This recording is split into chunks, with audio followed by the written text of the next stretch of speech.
for our NSA Connects. Discussion this evening is on navigating school-based accommodations for stuttering. I have a great panel here that's going to be joining us this evening of some young adults. Panel's going to highlight strategies and resources that have made a positive impact on their academic and social experiences. I'm going to introduce our panel, give a short explanation of what accommodations are, and then open the talk up to our panelists. Please feel free. This is very, very interactive, casual. Jump in anytime and ask questions. You can throw them into the chat. You can unmute and ask a question. So I'm really hoping to have some great dialogue and great conversations tonight. So thank you everyone for coming and joining us. So I'm first going to start by introducing our Professional Relations Committee. So if you're here and I say your name, if you want to just give a big wave. So I have Courtney Margulis. Courtney is a speech language pathologist. She's also a doctoral student at NYU, and she is head of the Professional Relations Committee for the NSA. I have Megan Young. I see Megan. Megan is a speech language pathologist. She's also an assistant professor in the Department of Communication Disorders at New Mexico State University. So welcome, Megan. Thanks for joining us. We also have, I don't know if she's on yet, but Katelyn Francini. She's also a member of the Professional Relations Committee. She's a speech language pathologist currently working at the Arthur M. Blank Center for Stuttering Research in Atlanta. My name is Jodi Reinstein. I'm a member of the NSA. I'm also director of special education for a fairly large public school district in New Jersey. So we have a wonderful panel of young adults that are going to be joining us today. So if you're here, you want to just give a quick wave. So we have Hayley Stuckey. So Hayley is 17. She's a senior in high school from Houston, Texas. Hayley formed one of our NSA groups called Sisters Who Stutter. And she's also very active in the TAC, which is the Teen Advisory Committee. So welcome, Hayley. We have, I don't know if she's on yet, Rowan Ashby. Rowan is 16. Rowan is a junior in high school from Long Island, New York, and Rowan is also a member of Sisters Who Stutter.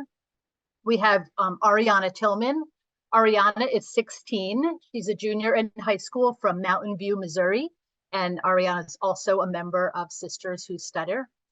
Somewhere in there, we have Morgan Mowery. Morgan is from Frisco, Texas. She's a sophomore nursing major at Texas Women's University. And Morgan is a member of the Teen Advisory Committee. And we also have Gabriel Reinstein. Gabriel is a senior in high school in New Jersey, and he's also a member of the Teen Advisory Committee.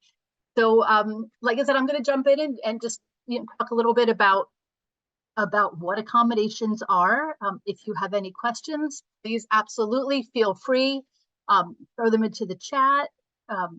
Ask questions. Again, I'd like this to be interactive, so I'm going to talk a little bit about what accommodations are, what they look like in the schools, and I'm really going to open it up to our panel.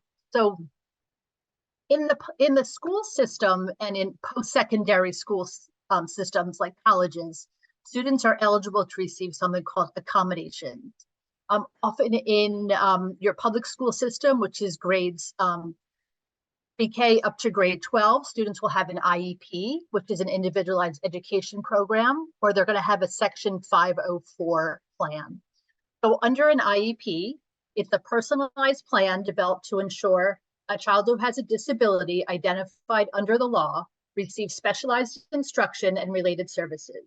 The IEP is tailored to the individual needs of the student. It outlines accommodations within the plan and also goals for the student, and is designed to help the student achieve success more easily within the school system. So under Section 504, Section 504 is the Rehabilitation Act of 1973. It's a Civil Rights Act created to prevent and prohibit discrimination based on disability. Specifically, our Section 504 provides civil right protection to all individuals with disabilities in programs that receive federal funding, which include public schools. The Rehabilitation Act broadly defines a person with a disability as a person who has a physical or mental impairment substantially limits one or more major life activities. a person who has a history or record of such an impairment, or a person who is perceived by others as having an impairment. So what a 504 plan is, it's really a blueprint how schools will support students that have a disability and also will put into place that remove barriers for learning. The goal is to give students equal access at schools. 504s are formal plans that the schools develop to give students with disabilities support that they need. So the purpose of 504 plans, it's actually a discrimination law. So these plans, 504, Section 504 plans, prevent discrimination. They also protect the rights of students with disabilities. So I've been talking a bit about accommodation. That's why we're all here today. So really, what is an accommodation? So an accommodation is, you might often hear about it, we talk about it a lot in schools as leveling the playing field. Really, within an accommodation, it makes learning accessible to all students and allows the students to demonstrate what they know. So an accommodation is a change. Accommodation is a change that helps a student overcome or work around a disability that they might have. A great example of an accommodation is allowing a student who has difficulty with writing give their answers orally. It's an example of an accommodation. Instead of writing, they're going to say orally exactly what they would say, what they would write. So this student is still expected to know the same material, answer the same questions just as much as any other student, but they don't have to write their answers to show that they know the information. Accommodations are changes. So it's a change in how a student demonstrates their learning. And the changes are made for the purpose of providing a student with equal access to learning and an equal opportunity to show what they know and what they can do. So really, accommodations are an accessibility law. They allow people to show what they know. Examples of accommodations: extended time. A student might have the ability to present a report or answers just to the teacher instead of having to present to the entire class, or the ability to write down answers or instead of having to answer orally. So a big thing about accommodations and the reason why they're so very important is they really promote equity within the classroom. So accommodations promote equity by providing students with tools and resources that they need to succeed. These accommodations promote access to educational opportunities that students might not be able to have if they weren't given an accommodation.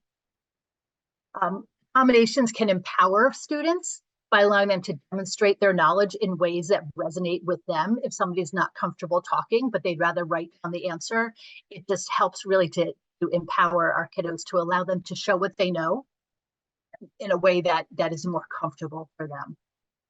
So really, equity in education is about ensuring that all students have access to the same opportunities and resources. So a lot of what we talk about in schools is this concept of equity and providing accommodations to students so that they have the same exact learning experience as everyone else does within the school district. So accommodations are not meant to give students an unfair advantage. So very often I'll be involved in a conversation where someone will say, well, that's not fair. They're getting this one particular accommodation. It is fair because this is exactly what they need to be just like everyone else and to be able to access education in the same exact way. Really, the purpose of having really great accommodations is so that kids can access their education. This is why they're in schools, and this really is the goal of having accommodations. Accommodations also promote engagement and motivation.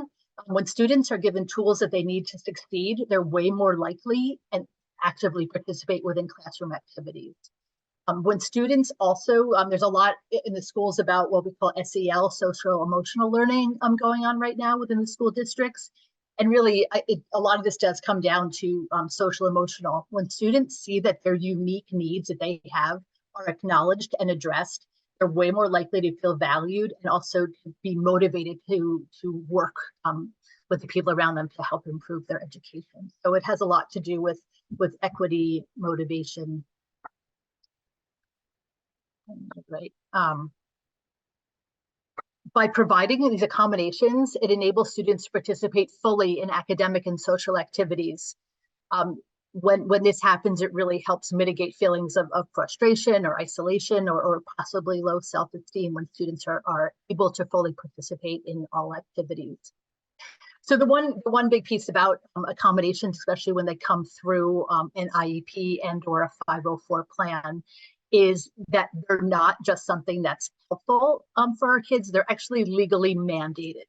The schools have a legal obligation to implement the accommodations that are outlined in a student's IEP and a 504. Failing to provide these accommodations not only can potentially hinder a student's progress, but it also violates their rights. So compliance with following the accommodations ensures students receive the education that they're entitled to. So classroom accommodations are essential for promoting equity, enhancing engagement, supporting individual learning needs, and ensuring that all students have the opportunity to succeed both academically and socially. So that was just a little quick spiel about what accommodations are, but really I think the purpose of us being here tonight is to hear from our young adults who have had a variety of different school experiences. They all live in different states. They're all in different places of their lives, and I know that throughout their lives they've had different accommodations and things that have helped them. What I really want to do at this point, I'm gonna open it up. I'm gonna actually ask each one of my panel to one example of an accommodation that has helped tremendously, and then we'll open it up for everyone to talk and just jump on in. So Morgan, if you want to unmute and maybe give an example of something, an accommodation that you've had within school that has really helped. I am in college right now. I haven't signed up for any accommodations since I've been a college student, but I do remember back in high school and middle school, I had this one specific accommodation that me and my teachers found was helpful, but also discreet. Just because people sometimes would make comments about how these accommodations weren't always discreet in class, like if you were in a classroom setting. So what we would do is I was given a sticky note at the beginning of the year or some sort of marker that I could put on my desk to show that maybe I wasn't up for speaking in front of the class, or if I put this sticky note on the corner of my desk, my teacher wouldn't call on me or make me speak in front of the class in a way that would increase my anxiety. So that was one of my favorite accommodations that we kind of tweaked to be a little more discreet in class. Great, thank you, Morgan. Gabriel, would you like to jump on and share an accommodation or something that you've used over the years? Some the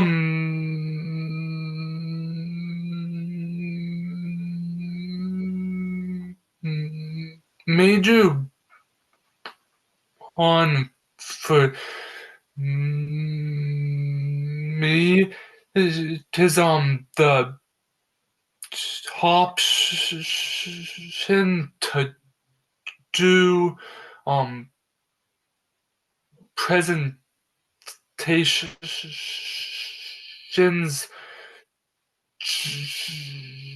just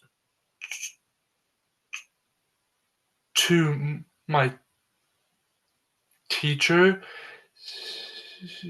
if I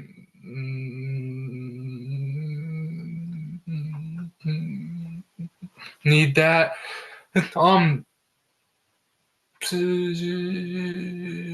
I don't think I've ever used it. But it's there if I need it. Great, thank you, Gabriel. Hayley, do you want to share if you have maybe for now just one particular accommodation, something you've used over the years that you've found to be super helpful, or something you found not helpful? Yeah. So going off of what Gabriel said, it's so I have the opportunity to present in private, but this year I added to do Socratic seminars through an alternate assignment, because in my English class we do Socratic seminars every week, and what a Socratic seminar is that everyone's in a big circle, and the days coming up to it, you read a text, so and you have like a discussion, and it's meant to be like high level, and as a person who stutters, that can be really hard, because for me, I have a really hard time jumping into the conversation, getting over that like initial block.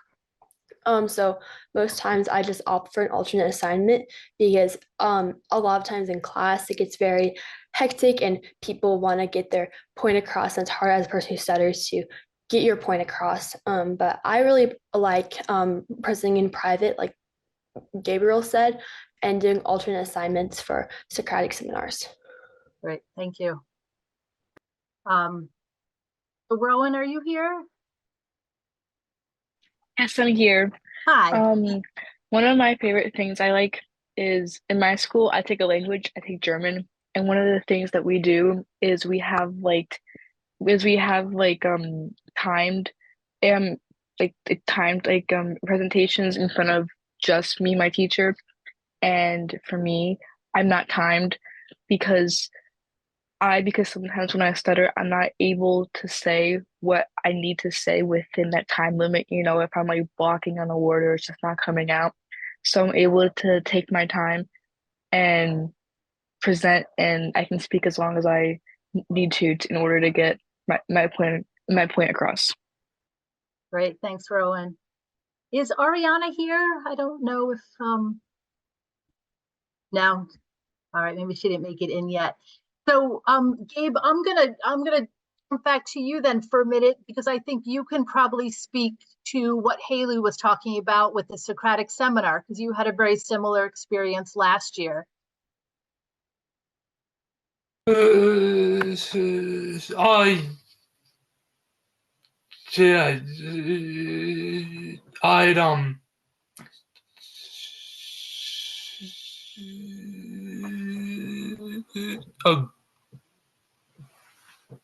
agree with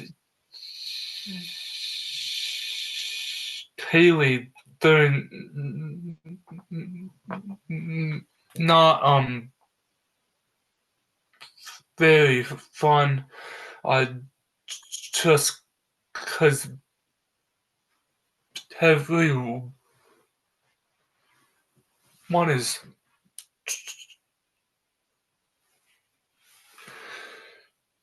trying to talk, because it's graded, but as a person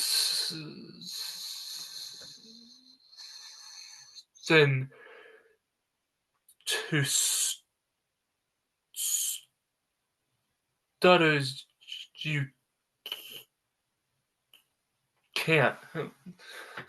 So the compromise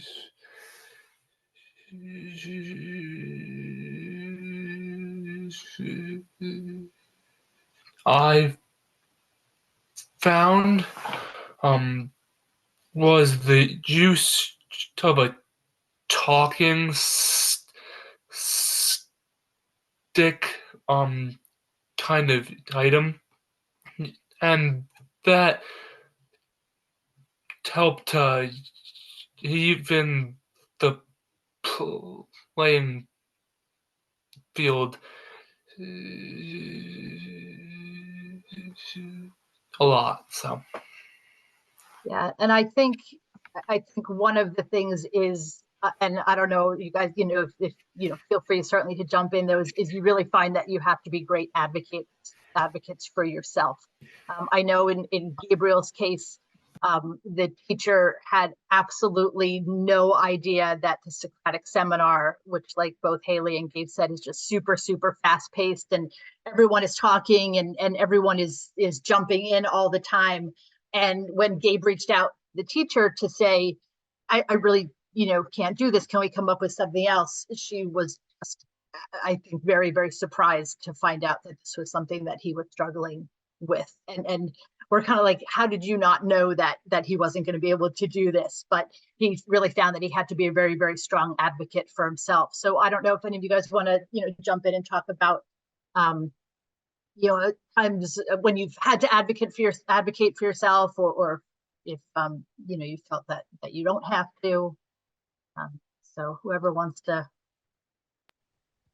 So a couple weeks ago in my English class, we had a project. It was called a bucket list project, and it could be really anything you wanted it to be.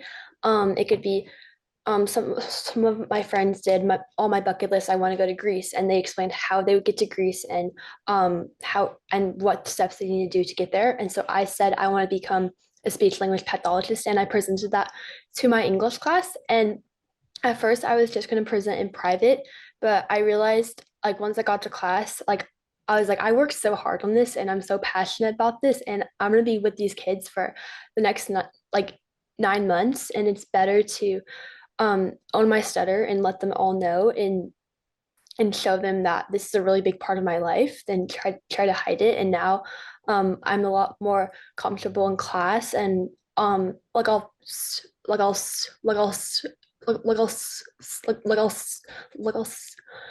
stutter more openly to my peers. And although Socratic seminars can be hard, like Gabe said, like jumping into the conversation, it's been really helpful, even though it's really scary and everyone's different. But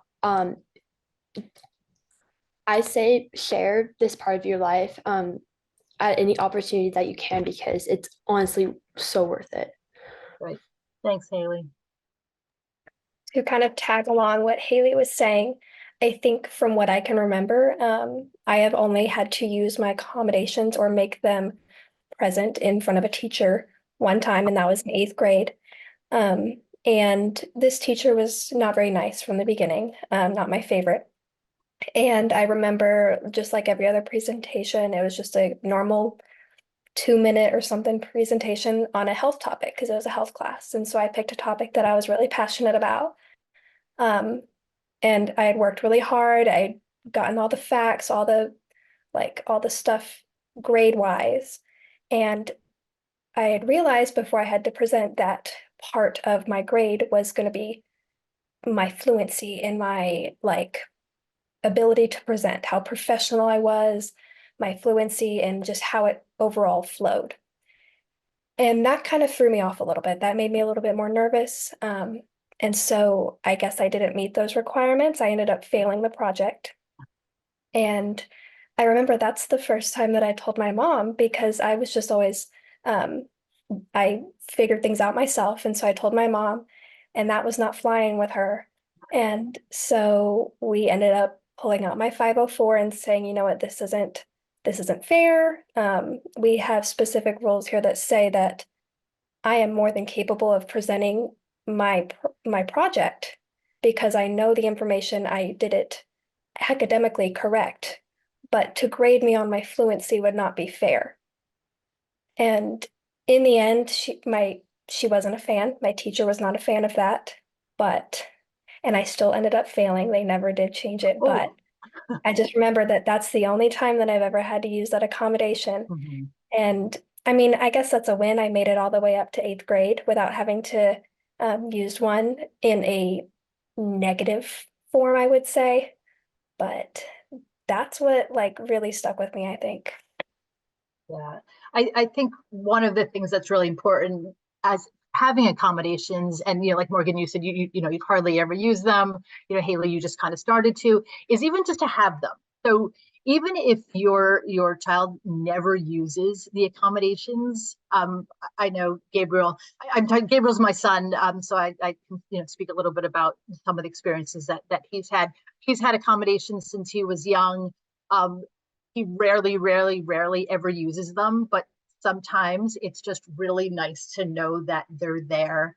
And the example that I always give, because every year, we'd always have teachers, and even at where I work, teachers like, well, they don't need them. And what I really say to the staff that I work with, and other families, is, how do you know that? You don't know what's going on within the child that's in your classroom. And I always use a great example of like the bucket analogy.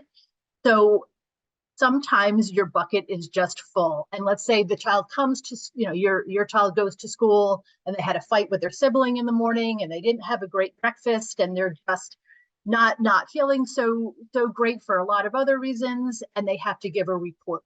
And giving that report is just the one thing that could potentially just tip them over the edge. So that modification, or I'm sorry, the accommodation is there for if they need it. So maybe they don't have to give the report that day, or maybe they can just give the report to the teacher, or maybe they can give it to a small group of friends. But it really, really just allows our kiddos to show what they know with taking away some of the things that make things challenging. Aryanna, I don't know, how you feel about, having accommodations. Did you share them with teachers? Oh, I'm sorry, Rowan. Sorry. I do.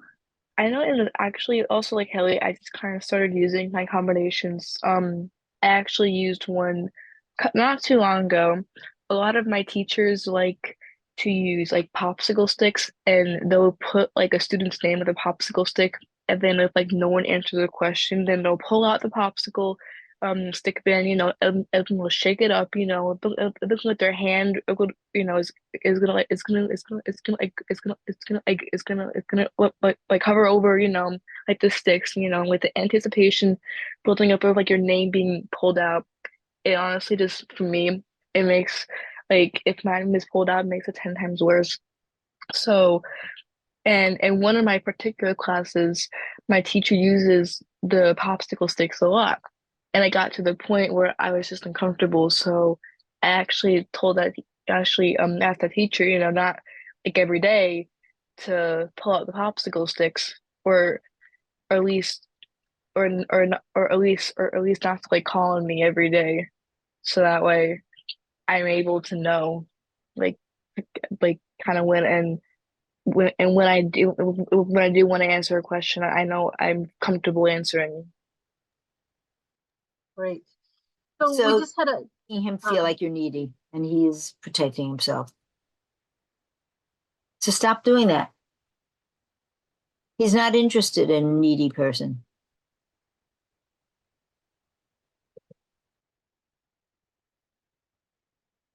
So we just had a great question from Pam. She said, as an older person who stutters here, how do you disclose, or how do you tell your teachers about your stuttering, and when do you tell them? I don't know if Hayley, do you want to jump in on that one? So at the beginning of the year, I usually send an email, but I had an experience this year that kind of caught me off guard. So I had this elective teacher last year, and I had her again this year because she teaches multiple elective courses, and these courses are more of like fun, I guess. Like I'm taking her human growth and development class this year. And so she knows I have a stutter. I sent her an email last year. She went to my IEP meeting last year, and she knows that I have a stutter. And so this year I came to class. It was probably the second week of school, and I asked her a question, and she completely interrupted me. And she's like, "Hayley, wait, I have a question." I'm like, "Yes, what's your question?" She's like, "Have you been seeing the speech therapist at here at Seven Lakes?" And I was like, "I don't see her that often because I don't feel like she helps me." And she's like, "Oh, do you have a private therapist?" I was like, "Yes, I do." She's like, "Oh," and then I'm like, "Why are you asking?" And she's like, "Oh, well, I've noticed that it's been a lot more worse than last year, and I think that you should go see her more often." And I was kind of like, and like I understand from like a perspective of like trying to like make sure everything's okay, but then I told her that like I mean it's a disorder and I can't really control it, and it's different every day, and I feel like most people assume that's caused by anxiety when really it's a part of who you are. And I just told her that it's a disorder and I can't control it, and it varies every day.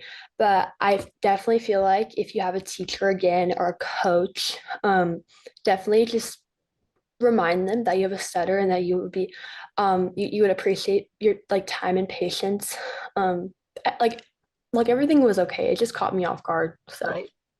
All right, thanks, Hayley. Morgan, you have a little bit of a different experience because you're in college now. So how is it, do you disclose your stuttering to your teachers or it depends? To be honest, I have about 5 classes each semester, and there are some classes that I am expected to speak more in. And my motto is just like pick your battles. I sometimes it's harder to disclose. So I'm like, okay, what are the classes that I know I'm gonna have to speak in? The classes that have grades based on speaking, like presentations, stuff like that. And then I will disclose, I will send an email, linking westutter.org, all sorts of resources, and just ways that they can help. I don't have the equivalent of a 504 in college terms. I just never felt like I genuinely needed it. And so theoretically, I don't have accommodations, but for the handful of professors that I have reached out to, they have been pretty kind, which is, I'm just lucky. I don't know. But so I just sent them a quick email. And if I don't talk a lot in that class, I don't bother sending them an email because I'm like one of 300 kids in the room.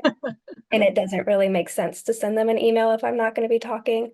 But for the smaller classes that are more interactive, I would send an email. Gabriel, how about you? Do you, how do you disclose? How do you tell your teachers? Do you no longer tell them? I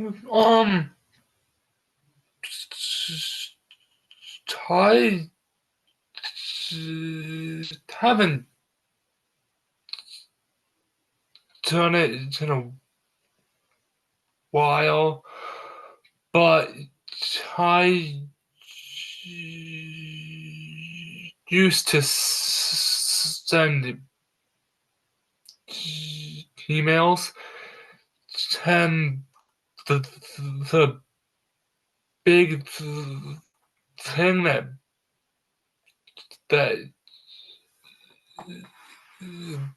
that I'd say is please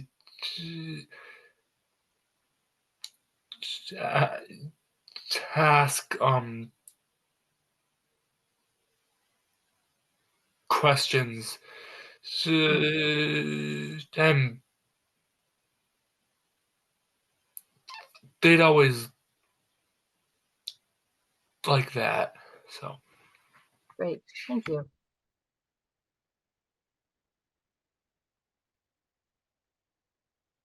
So if there are, I had asked earlier for, one accommodation. I don't know if anyone, that's listening has any questions.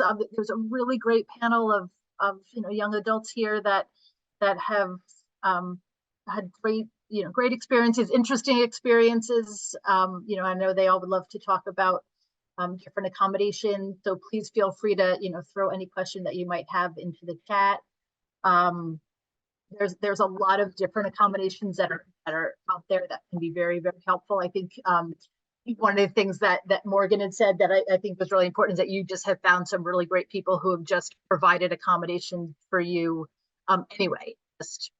You actually don't necessarily need like a legal document to have some of the accommodations that would be provided. Like you don't need a document for a teacher to provide you with your time. These are things that are just really, really important and can tremendously help a person who stutters, is to just give you that space and that ability, to have extra time. So I don't know if there's any interesting accommodations that you found, or Courtney, while you're here, with us, if there's anything that you're thinking. Let's see, somebody just threw a question from Joseph and Heidi. Oh, this is a great one, guys. Have you gotten pushback from fellow students when exercising an accommodation? So have the other kids in your class ever reacted maybe not so positively to modifications? I don't know if Rowan, if you want to jump in on that one, if you've had any experiences like that, or. I have definitely had experiences like that.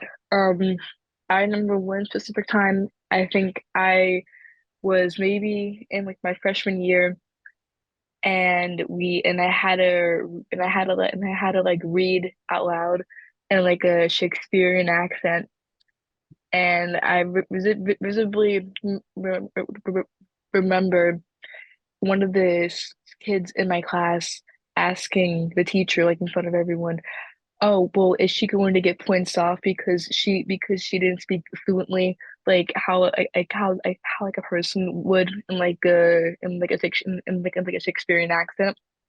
And my teacher had told me the previous day that not to worry about the accent, just to speak. Then I was so the credit. And if that happened to me now, and after being in the NSA and after experiencing it, it gave me a lot. It gave me a lot more confidence. And if that were to happen to me again, I think I would probably say something, and I would talk to the teacher definitely, and and I'll explain, and I would stand up for myself. But back before when I didn't know about the NSA, I definitely would have um not done anything about it, and and laughed it off with it with everyone. But now I definitely would stand up for myself. Great, thanks for sharing that. Yeah, and I think a huge piece of what you said is really that advocating. Is that self-advocacy piece goes tremendously long way, whether you're small or up straight through high school. Because like you said, had you known kind of then a lot of experiences, Rowan, of what you know now, you probably would have handled it a little bit differently. So, from the time, that you're small, really, really encourage your kids to really advocate for themselves. Obviously, when they're little, with some help from their parents, but definitely, I think self-advocacy is something that I think all these great young people on the panel, something that they're very, very good at, which is why they're so involved in the NSA and the Teen Advisory Committee and Sisters Who Stutter, and really themselves out there to help other families and other kids with some of their experiences. Let's see. So Carrie wrote, when talking to teachers about stuttering and accommodation, what do you find most helpful? Doing it with a speech therapist, by yourself, involving your parent? I'm a speech therapist in the schools and curious what feels most comfortable to you all. Gabe, I'll throw this one at you to start. So when you're talking to your teachers, if you could talk about when you were younger, how you approached it, you have somebody with you, and now as a young adult.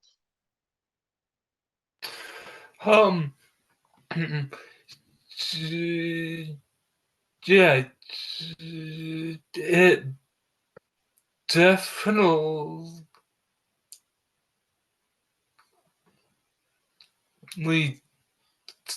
depends on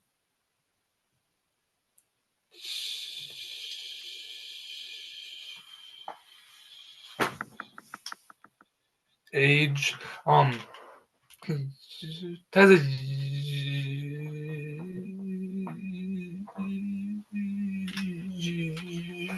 younger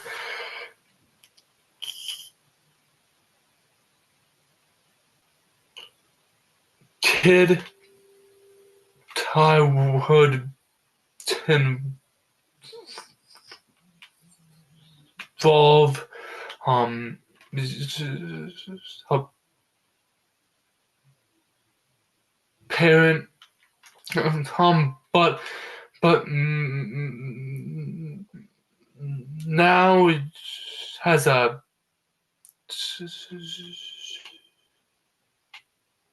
high schooler that's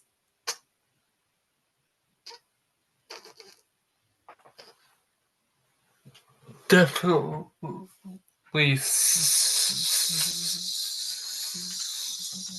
something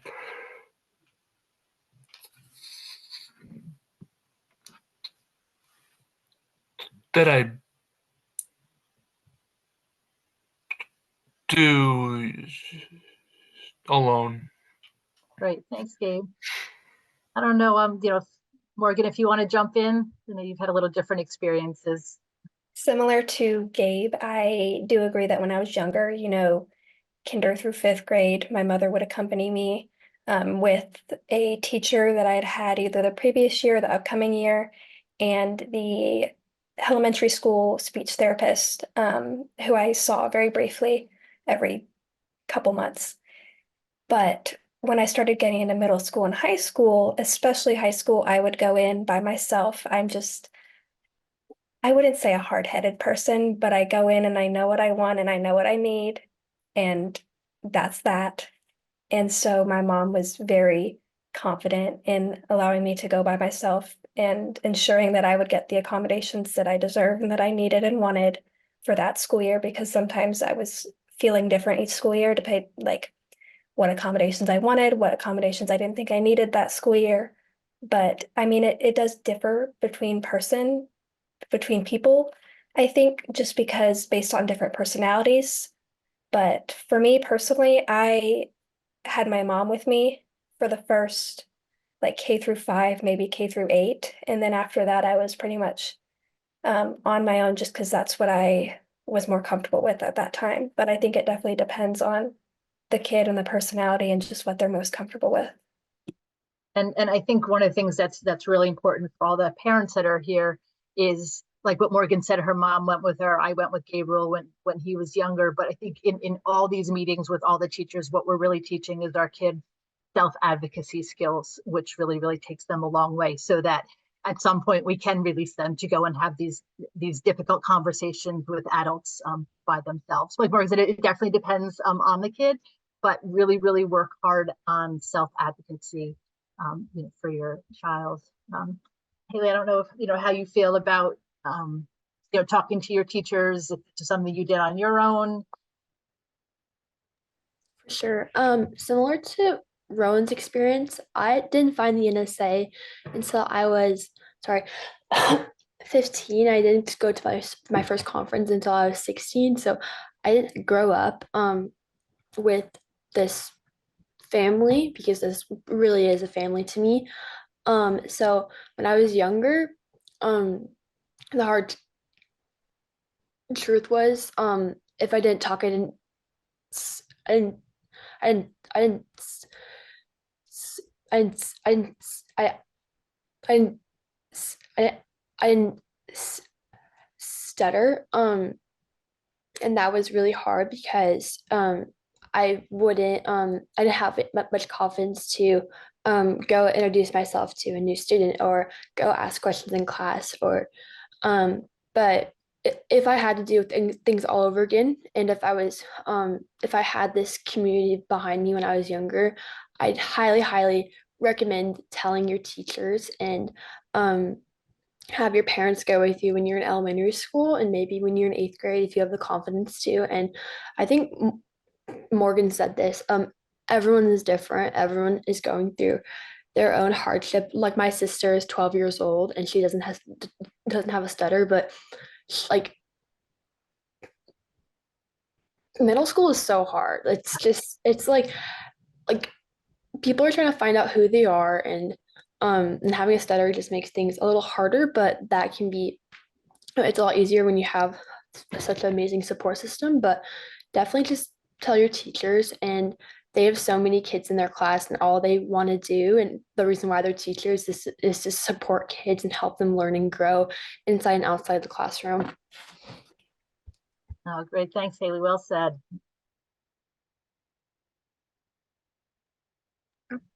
I can go. Definitely for me, one of the things that really helped was attending those time before meetings.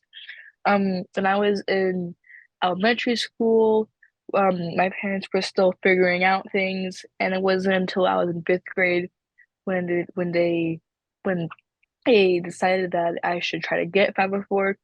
And all throughout middle school, I didn't attend any of my meetings, and it wasn't until at the beginning of my sophomore year where I actually added, or I decided to add in that I have a stutter and to get those accommodations. And going to those meetings and speaking with my teachers really helped them understand my situation better on how to help me and how they and what they what and what they can do for me and how they can create an environment that is gonna help me learn better and get the education that I need.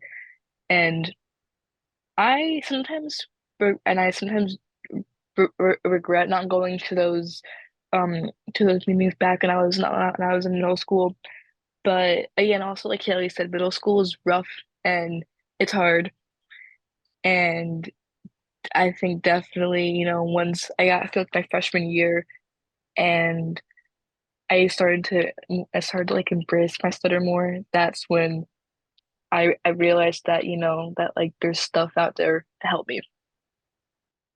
So Rowan, you hit on an excellent point, and I'm so glad you actually brought this up, is about going to your own meetings, whether you have an IEP or a 504 plan, is to go, you guys are your own best advocates. You know better than anyone else sitting in that room what you need to be successful. So that is something, please, if you take it away from this meeting, bring your child with you when you go, if they do have an IEP or 504, even when you just go and have a sit down with the teacher, because who knows better, what you need for an accommodation, because something that I think as a parent might be helpful to my child might be something that I'm just completely off base, and it might be something that's just not exactly what they need. And also, I think Morgan, you said about things change every year, and it depends on the teachers and the school and how you're feeling or the needs of what you need during that time. So definitely, be a great advocate for yourself, and any parents that are on here, any kids that are listening, say, I want to go to my next meeting. I see a question on someone wrote, I'm a mom of a 12-year-old. This is a great question. What is the best advice you would give your 12-year-old self? Well, I don't know who wants to. We got Morgan. Middle school, middle school is just rough, no matter who you are. I just feel like kids are going through puberty. There's so many big emotions. People don't usually express those emotions in a kind way to other people in middle school. I work with kids all day long from birth to 18 years old. And man, some of those preteens can be kind of mean. And middle school is just rough, I feel like, for everyone. I remember being in high school and watching my sister go through middle school, and I'm like, man, I am so glad that that is not me.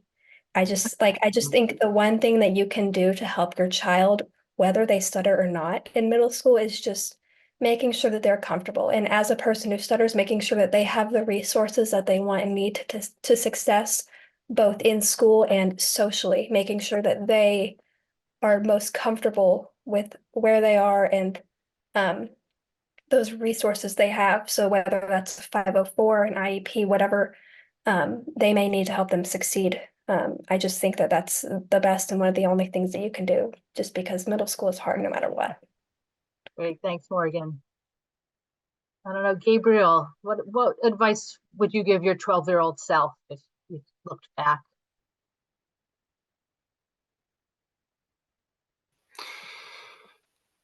I'd say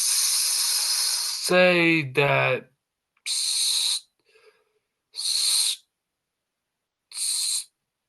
stuttering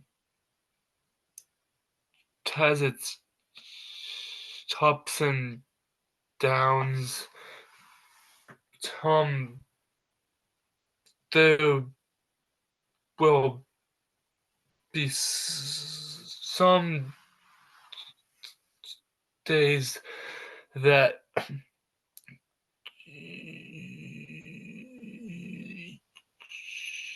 you barely stutter, then some that you can't get a word out. But after it's all said and done, you'll be okay. Great, thanks, Gabe. I don't know if Rowan, how about, do you have any advice for your 12-year-old self? I definitely do. Also like Hayley, I have a sister who's 12-year-old right now, who's 12 years old. And and as I'm watching her, grow up and go through middle school, I'm so grateful that I'm done with that. And it's hard being a 12-year-old and going to middle school. It's even hard having a stutter go along with it. Back when I was 12, it was I was in seventh grade and I came back from school right after COVID. So basically we still had to wear like the mask and like this and like the desk were like 6 feet apart. And we had the plexiglass up and it made it impossible to talk to anyone. And even someone with that doesn't have a stutter talking, it's much it's hard because of the physical barriers.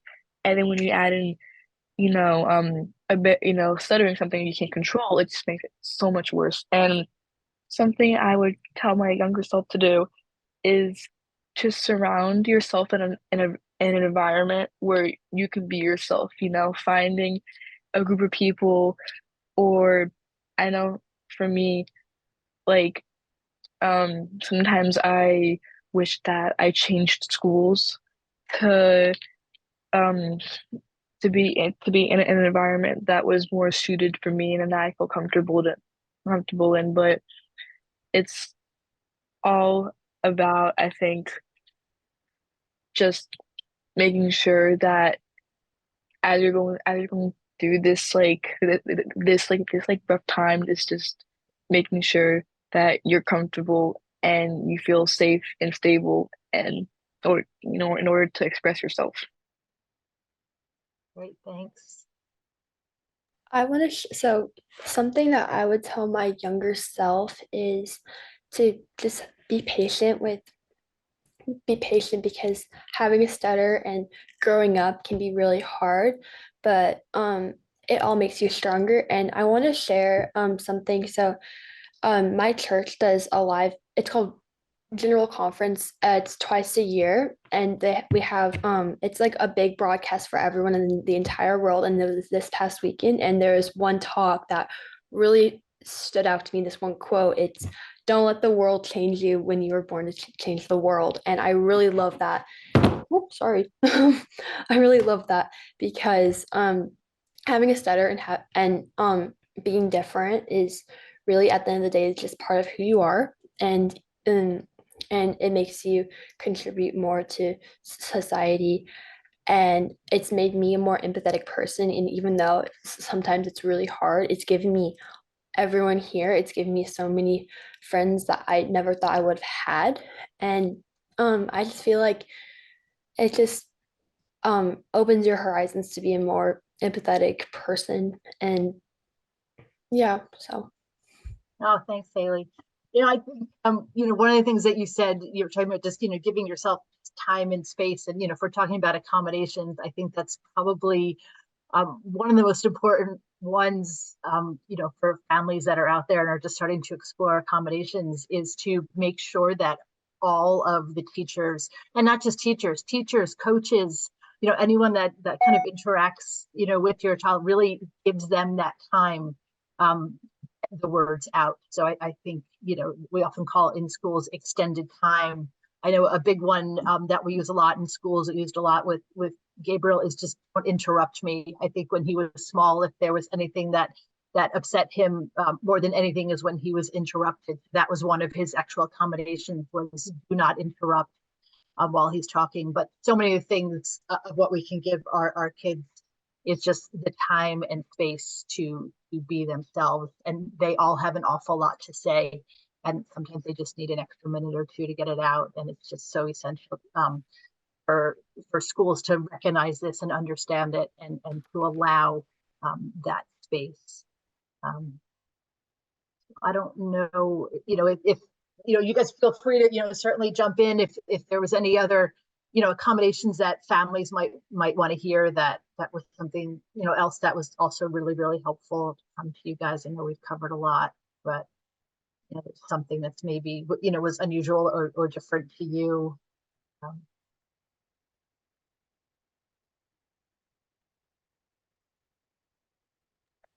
Something that I thought was odd starting high school is I had the typical accommodation of I get extra time and or I don't get graded on my fluency or the way I talk. And so I had always been very closed off with my accommodations. Like it wasn't very known throughout my peers. It was obviously known throughout my teachers and, the staff throughout the school. But when it came to my peers, they didn't really know. And so starting in high school, I started telling my close friends that I have accommodations, or even just my friends. And so I remember being in one of my health classes, because I'm a nursing major, I took a lot of health classes. We had to give a presentation and it was three of us. And I kind of remember them saying some smart comment about how they would want to be partners with me because then they'll only get graded on their work rather than their speaking. And so I don't know if they meant it more as a joke or if it was them legitimately believing that because they were partners with me, they could use me as like a so-called crutch to where they could, get a better grade because it was one of those classes where it's like the group's grade, it's one grade, they all get the same grade.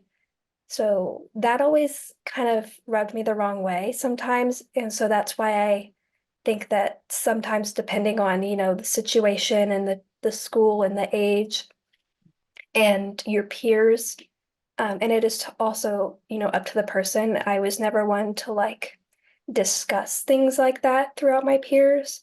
That's just who I was as a person. But sometimes I think that, certain accommodations can be kept a little bit more quiet just because I guess some of them can be manipulated by other kids in a way.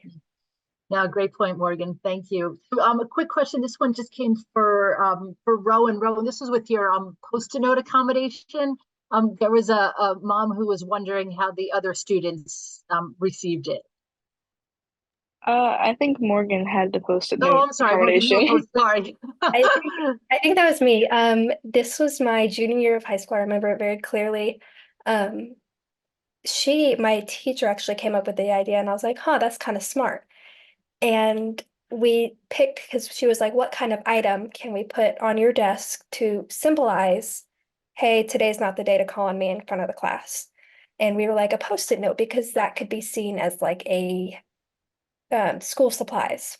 Like no one's really gonna bother if I have a sticky note on my desk. That could be for anything. And I thought I was being really sneaky and I would write on the sticky note to act like I was taking notes.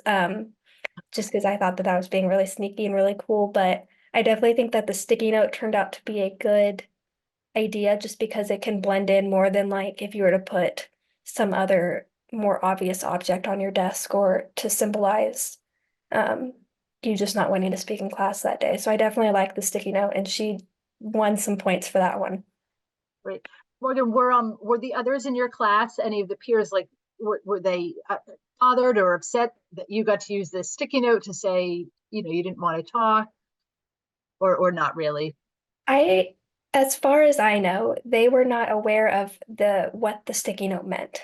And I Okay. did use it very rarely, so it's not like the sticky note was out very often. And to be honest, I don't think anyone from my knowledge noticed it or connected the dots that because I had the sticky note on my desk, I was not called on. I don't think anyone really noticed or cared that much to connect the dots. Right. But for the handful of times that I did use it, no one really seemed to strike a question or anything. Great. No, thank you.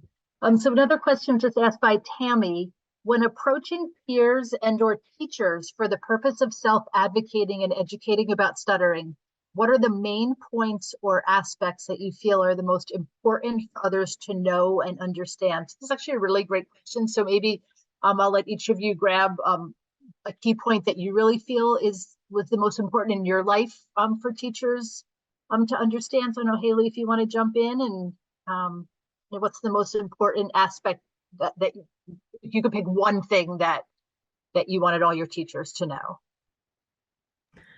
So it's hard. Maybe that it doesn't take away from what I have to offer in the class. And I feel like when I advocate for myself and be the person to go to them, because I remember in 8th grade, I would have teachers read my IEP and then call me up. They'd call up all the students who had accommodations and they'd go over it with them, which is really helpful. But I feel like when you're the person that makes the initiative to tell them about something that can be really hard for you, that shows them that not only you have a lot of confidence, but that you're committed to their class and just you know yourself the best. You're your best advocate, but just be honest, because you're there to learn, and they're a teacher to help you learn. So yeah. No, what great advice that you're your best advocate. And I think that's such a huge important point. Rowan, I don't know if there's one main point that you feel would be the most important, others to know and understand. I think patience, definitely. Like other people stutter, I've been cut off more times than I can count. People finishing my sentences, and sometimes I like to bring up, well, for people that don't stutter, like, do you like it when someone finishes your sentence, you know?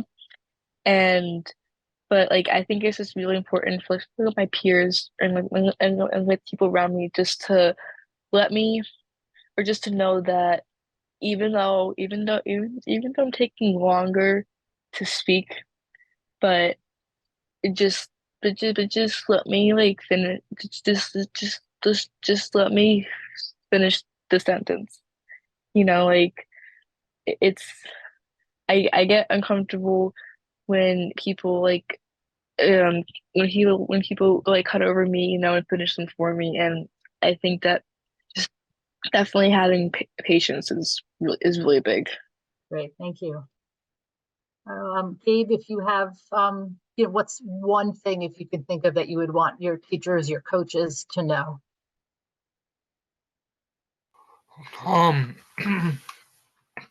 Just that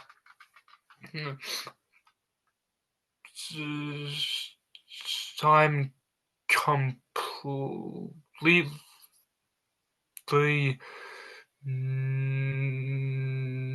normal. I just stutter. I can do everything that you ask. It just takes me longer to speak. Great, thank you.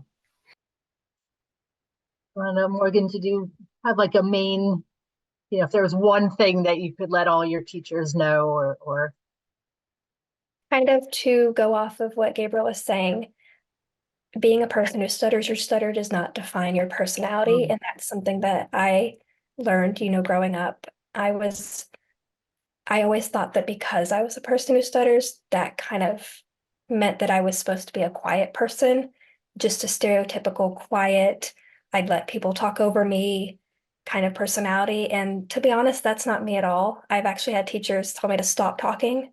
I do try to talk a lot. I do. And I just feel like being a person who stutters, your stutter does not define your personality and who you are as a person. Because like I think it also just depends on the person, but I'm just very chatty. And so I learned that my stutter does not define me as a person and my personality. oh, thank you.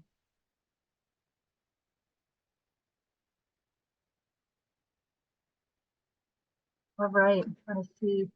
If anybody out there, has any other questions for these great young adults, please feel free, throw, your questions into the chat.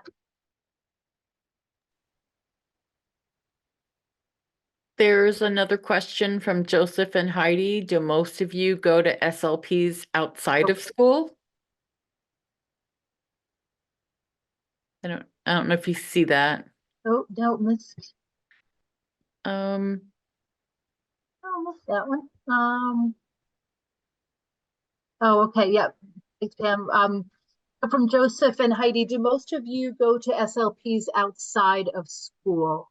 So I see an SLP. Well, I did a lot my junior year. I'd see her like every other 3 weeks, but right now I'm so busy with college applications. I have a job, and I haven't been seeing her since the conference. But I feel like for me, it's not like a regular thing. It's more or less when I need that support or I need um just like guidance from a professional. And whether you go to a therapist in school or outside of school or not even at all, it's at the end of the day. Sorry, I'm the oldest of 4 kids. um, at the end of the day, like your stutter is just a part of who you are, though it doesn't define you, like said before. And I think it's helpful. I'm gonna go more often when I'm done with my college applications. I did see a speech therapist. I was very lucky enough to grow up nearby a very well-known speech therapist in the DFW area. And so I have been seeing her since I was 4, 5, pre-K, kindergarten age. And from then to about 5th grade, I would see her every week, every other week. And then as I got older, it become more as needed, maybe monthly, bi-monthly. And then I went off to college. And so me and my mom made the executive decision, one that we both thought that it was what was best, is that when I go off to college, it's going to be kind of hard to do speech therapy, via Zoom.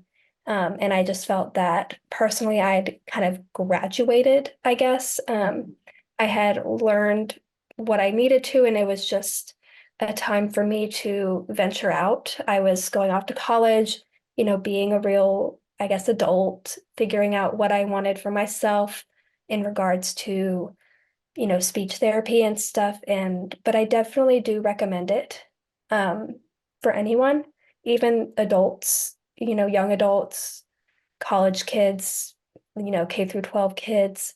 But personally, I did go to speech therapy from K through 12, whether that's weekly, once a month, bi-monthly, whatever. Thanks, Morgan. So Rowan, there's another question that just came through. I think I'll start this one with you. This is a mom of a 1st grader. She wants to know if there's anything you can remember from elementary school that helped you socially, academically, or both. So going back a while. Um, well, I have the back, but I feel like definitely when I was younger, like 1st grade, even 2nd grade, I wasn't really aware that I had a stutter personally.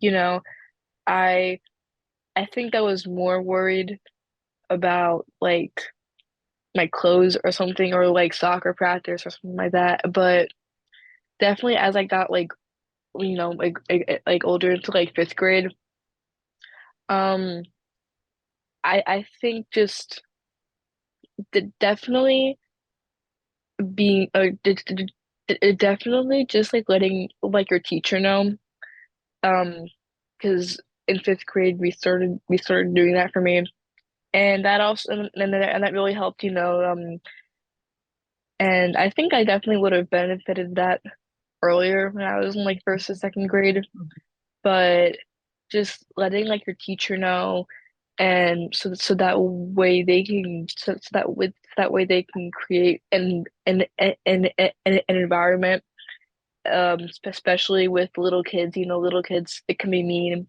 and and when they're younger, they're kind of like not like shield them, but kind of like make like a safer like learning in an environment. Great, thanks, Rowan. So Gabriel, I'll pass this one to you. For a future job or career aspect, is it a consideration to be more of a covert stutterer?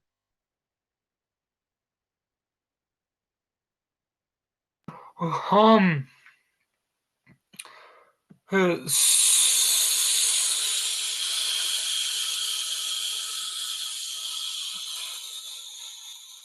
so for me, instead, just how my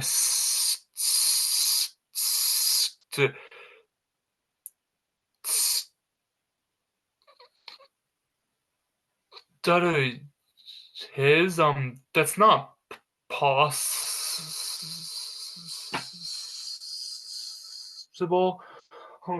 to some for me it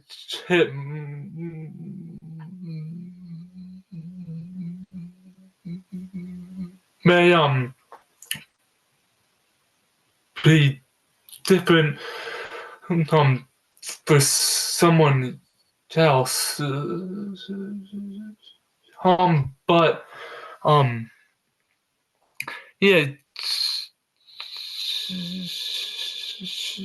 I think it's not about um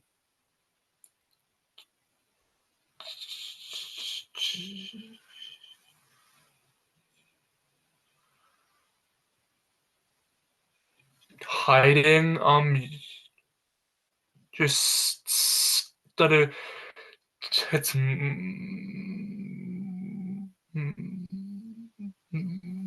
more finding how to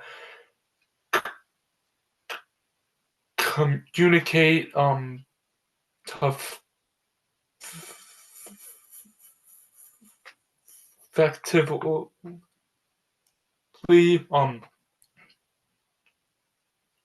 around just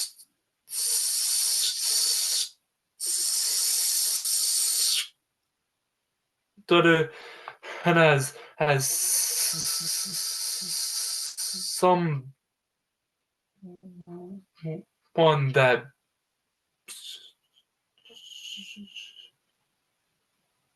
hopes to go into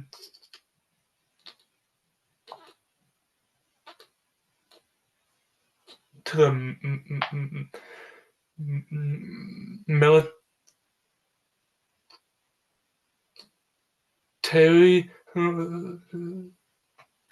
that's definitely something big just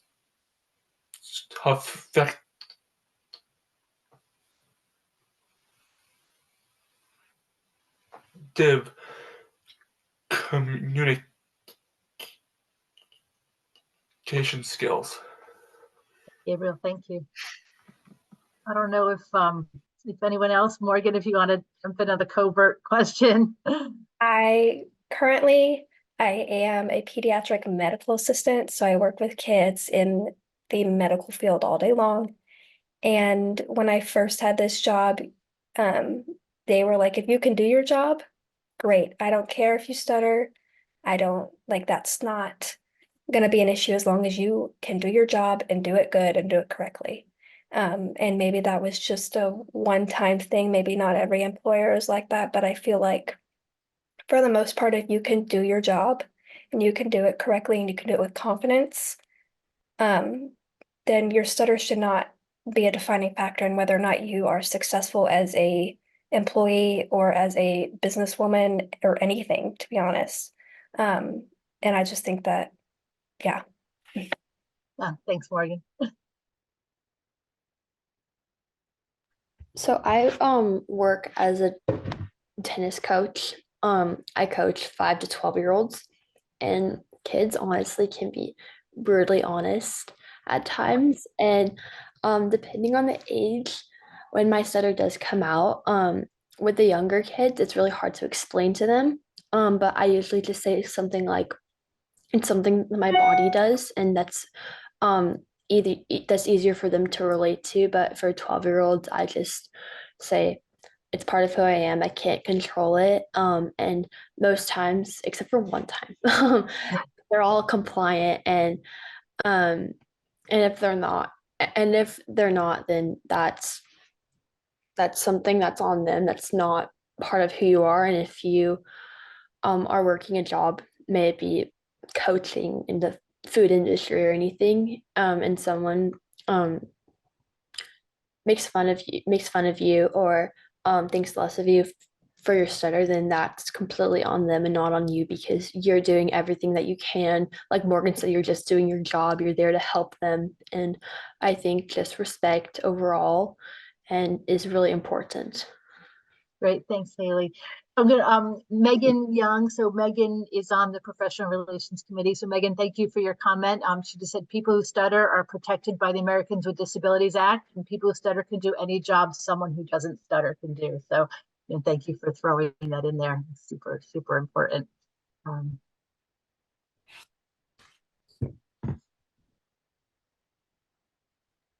Just to kind of tie together the career question comment.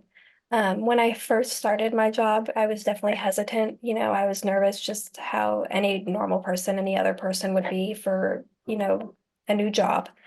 But the other day, something that kind of shined a light on why I'm here and why I'm meant to be in this field is I had a family of a little 6-year-old girl who is a person who stutters, and they don't have many resources, many connections. And that just so happened to be a not so nice day with my stutter. And the little girl noticed it, as a 6-year-old does. And, I just felt compelled to, mention that I am also a person who stutters, and I am a living, breathing, functioning 19-year-old girl, and that just because your 6-year-old daughter does stutter, like, that's not going to stop her. That's like, it's nothing to be ashamed about. And I just feel like being in the work field, especially in my field, like, I've learned that if I'm going to be a person who stutters, I might as well find some good out of it and be able to use it to my advantage when it comes to, spreading the word about it, spreading awareness. And I always say that being a person who stutters has taught me patience and has taught me empathy with anyone who has disabilities. And so, like, if I'm going to have a stutter, I'm going to embrace it and do with it what I can to help others.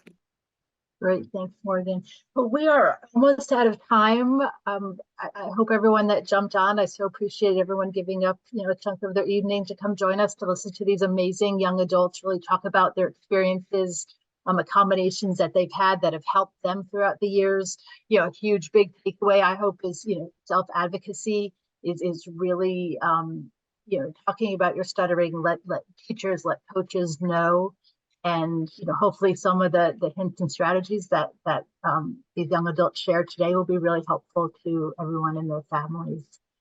So and Gabriel and Morgan and Rowan and Hayley, thank you so much for jumping on tonight and joining us. I know it's a lot to give up. Everyone's busy doing college applications and college work, and I know you guys are all super busy. So I really, really appreciate everyone taking the time out, and I think your answers really were amazing, and yeah, I think helped a lot of families tonight. So thank you so much.